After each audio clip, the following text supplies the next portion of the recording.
Well, now to the city of Buffalo, with concerns over a rising budget deficit just as a new administration is set to move into City Hall.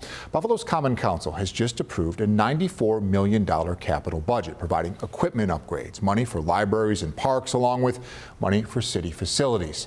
But this comes at a time when Buffalo overall is in the red, and overtime pay is way over budget. So what's the impact on you? All new tonight, 7 News I-Team investigator Ed Dranch is getting answers from lawmakers, including one who says the city has lied to you for years. Thank you, Majority Leader, for reading those into the record. Without fanfare, City of Buffalo lawmakers approved a $94 million capital budget, investing in city infrastructure. Problem is, the city budget is already in the red, short more than $50 million. We have to operate day to day and provide services and to keep this city moving, even through turbulent fiscal times. Common Council member Mitch Nowakowski is the Finance Committee chair. He says most of the city's debts will be paid off in 10 years. I don't want to have broken down community centers, streets lights that are falling down, sidewalks that are cracked, paving of streets be down to the brick. We have to get this done. We have to move city forward. So I don't want people to think that it's like an American Express and that bill comes due. It's a part of municipal finance is paying off debt, and it's over a significant period of time, and we're well within our healthy limits. But Mitch, this has been going on for years, and the problems have persisted for years. You're talking about 5 different things here that are happening right now. We've heard that we have the money to do it and get this stuff done, but we haven't. Is this a failure of government?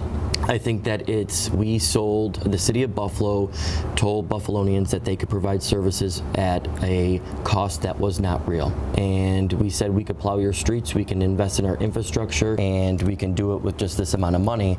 But the fact is that was a lie. So much so, Mayor-elect Sean Ryan says taxes will be going up to actually pay for services and upgrades. He hasn't said how much, but Nowakowski has come to this conclusion. I wouldn't be surprised if a new mayor was to propose a double-digit tax increase. Ryan told me he's not ruling it out. I'm not ruling it in either. The $94 million capital budget provides more than $5 million for Buffalo Fire Department equipment and more than $4 million for Buffalo police cars and equipment as well. While they argue upgrades are necessary, both departments are spending big on overtime, 80% over their budgets. If this is something that needs to be addressed, I think that we need to all come to the table and address it. PBA President John Davidson explains these men and women are working overtime because of short staffing. He says there are mandates for minimum staffing numbers based on state policies.